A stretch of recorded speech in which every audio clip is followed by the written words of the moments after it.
देखो नया क्वेश्चन, देखो ये क्वेश्चन पूरा का पूरा प्रीवियस ईयर में आया हुआ है ना। अब जितना भी प्रैक्टिस के लिए क्वेश्चंस था पूरा का पूरा हो गया। अब जो क्वेश्चन पिछले साल के प्रश्न पेपर में आया हुआ है उन्हीं क्वेश्चंस को बनाएंगे। आज ये पहला है, पीडीएफ में था इसलिए मैंने 7वां नंबर किया है। ये पहला, दूसरा और ये तीसरा 2020 का क्वेश्चन पेपर है। देखो अगर जब भी ऐसे परिपथ दिखे तो डायरेक्ट देखना, यहाँ से धारा सीधा तो नहीं जाएगा, यहाँ पर जाएगा। देखो तार जुड़ चुका है, इसमें निकल जाएगा, यहाँ पर भी जाएगा, फिर यहाँ पर आया, फिर दोनों दिशा में जाएगा, दोनों दिशा में जाएगा, डायरेक्ट घूमकर इसी में तो नहीं आएगा। जैसे यहाँ पर आवेश पहुँच गया, यहाँ पर जाएगा, इसमें जाएगा, फिर से यहाँ पर घूम गया, नीचे जाएगा, इसमें भी जाएगा। तो कहीं से भी आवेश को प्रभावित करके देखो उसका दो मार्ग मिल जाएगा। तो कौन सा क्रम बनेगा? समांतर क्रम। ये C1, ये वाला C2 और ये C3 लिखेंगे, चूंकि C1, C2 और C3 कौन सा क्रम में है? समांतर क्रम में है। यहां पर मान लेना ना, माना C1 बराबर 2 माइक्रोफेराड, C2 बराबर 2 माइक्रोफेराड, C3 बराबर भी 2 माइक्रोफेराड। समांतर क्रम का फॉर्मूला पता है अपने को, C parallel C1 plus C2 plus C3। तो C पैरेलल कितना होगा? 2 माइक्रोफेराड, 2 माइक्रोफेराड और 2 माइक्रोफेराड, 2 4 और 6 माइक्रोफेराड। ये आ गया हमारा इसका आंसर। समझ में आया? तो मेरे ख्याल से इसको बनाने में कोई दिक्कत नहीं होनी चाहिए। 5, 10 और 15 माइक्रोफेराड आएगा। यहाँ पर कितना होगा? 3, 3, 6 और 3 9 माइक्रोफेराड। अब बाकी डिटेल खुद से लिखते रहना, मतलब जो उसको लिखते हो सिस्टम वाइज। माना C1 बराबर C2 बराबर और C3 बराबर 3 माइक्रोफेराड है करके, उसके बाद दर्शाओगे C1, C2 और C3 कौन से क्रम में है? समांतर क्रम में। फिर समांतर क्रम का फॉर्मूला लगाना, उसके बाद जोड़ना। मैं डायरेक्ट इसका आंसर बता दी हूँ। ये ज़्यादा नंबर का तो ऐसे क्वेश्चंस नहीं आता, सिंपल है, इसलिए 2 नंबर में ही देंगे। क्लियर हुआ? चलो ये क्वेश्चन हो गया। अब रिसेंटली जो 2023 में आया था उन क्वेश्चंस को करा रहा हूँ, इसको नोट कर लो। देखो क्वेश्चन नंबर 10, 10, 11 और 12 2023 का पेपर है ना। देखो यहाँ पर ए पॉइंट दिया है और इस जगह पर 9 माइक्रोफेराड है, ये 9 माइक्रोफेराड है, ये भी 9 माइक्रोफेराड और ये भी 9 माइक्रोफेराड। इसमें अलग मत समझना, सब माइक्रोफेराड में है ना, कोई अलग वाला नहीं आएगा, सब सेम आएगा। ये क्वेश्चन 10 ये सेट ए का था, ये बी का और ये सी का। तो देखते हैं कैसे बनेगा। देखो ध्यान से, क्यू ए पॉइंट से हम क्या करेंगे? आवेश को प्रवाहित करेंगे। अब देखो ये हम मान लिए C1, ये C2, ये C3 और इसको C4 मान दिए। अब आवेश प्रवाहित होगा, यहां पर पहुंचा। अब इसके लिए 2 रास्ते खुल गए, एक जाएगा C4 में तो जाएगा ही, C4 में जाने के अलावा C1 में भी जाएगा। देखो ध्यान से, C4 में जाएगा तो यहां तक पहुंचा, उसके बाद इसके लिए और कुछ है क्या? वो C3 में आएगा और B में जाएगा। तो यहां से तो परिपथ बनते हुए नहीं दिख रहा है, इधर चेक करते हैं।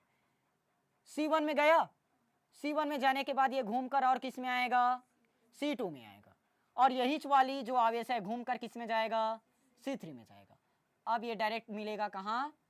B वाले पॉइंट में, मतलब इस जगह पर। समझ में आया? तो ये वाला जो क्रम है, ये कौन सा क्रम दिख रहा है? श्रेणी क्रम। साफ है। यहां से और आवेश कहीं पर बंट गया है क्या? नहीं, कहीं नहीं बंटा है, मतलब कौन सा क्रम बना? श्रेणी क्रम। अगर यहीं पर मान लो मैं एक तार ऐसे जोड़ देता इस तरह से, अब बंटा कि नहीं बंटा? बंट गया। लेकिन यहां पर फिलहाल हमारे पास ऐसे कोई भी तार और नहीं जुड़ा हुआ है। क्लियर है? तो C1, C2 और C3 कौन सा क्रम बना? श्रेणी क्रम। क्योंकि आवेश प्रवाहित करोगे डायरेक्ट इस दिशा में आएगा, C1 से घूमकर वो जाएगा C2 में, C2 से होते हुए C3 में जाएगा। इसके लिए बंटने का और कोई रास्ता नहीं है। तो C1, C2, C3 कौन सा क्रम बना? श्रेणी क्रम। माने C1 बराबर 9, ये तो सब सेम है क्या? C2 बराबर भी 9, C3 में 9, C4 में भी 9 हो गया। अब देखते हैं, चूंकि C1, C2, C3 कौन से क्रम में है? श्रेणी क्रम में। कौन से क्रम में है? श्रेणी। तो फॉर्मूला लगाएंगे 1/CS series, 1/C C1 1/C2 1/C3, तो 1/C सीरीज 1/C1 कितना है 1/9 1/9 और 1/9, टोटल 3/9। 9 क्या होगा, देखो सबका हर समान है, एक बार लिखिए, ऊपर वाला जोड़ दिए, 3 एकम 3 3 तिया 9। तो ध्यान से देखो 1/CS का मान अपने को कितना मिला, 1/3, लेकिन अपने को C सीरीज थोड़ी ना चाहिए, अपने को 1/C सीरीज नहीं चाहिए, सिर्फ C सीरीज का मान चाहिए। तो CS कितना होगा 3/1 यानी कि 3 निकल गया, आ गया 3 माइक्रोफैराड। अब देखो ध्यान से चित्र कैसे बनेगा, ये हमारा A, पेपर में बनाने की जरूरत नहीं है ना, मैं सिर्फ समझाने के लिए ही बना रहा हूं।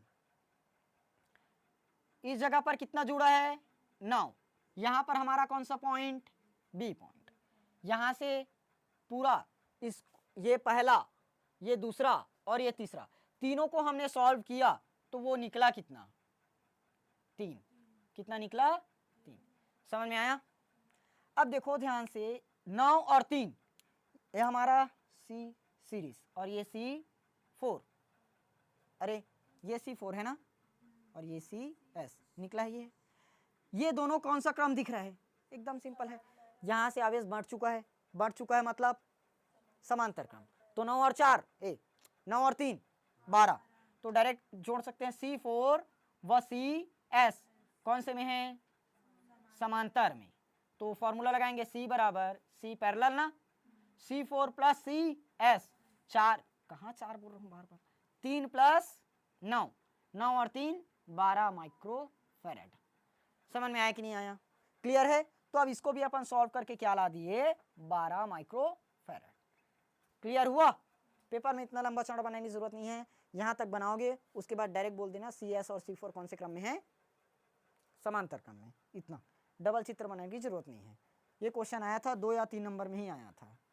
क्लियर हुआ, अब इतना कम से कम बना लोगे, पता है बन जाएगा, इसका आंसर कमेंट करना, मैं चेक करूंगा। समझ में आया। अब बाकी को ये चैप्टर से एक टाइप बस का क्वेश्चन और बचा हुआ है, उस टाइप को मैं कल खत्म करा दूंगा, उसके बाद चैप्टर 2 का भी न्यूमेरिकल्स पूरी तरह से खत्म हो जाएगा, फिर नेक्स्ट चैप्टर नंबर 3 स्टार्ट हो जाएगा। ठीक, चलो इसको नोट कर लेना या तो स्क्रीनशॉट ले लेना, बाकी क्वेश्चंस को कल पढ़ेंगे, सीधा चैप्टर नंबर 3 स्टार्ट हो जाएगा कल से।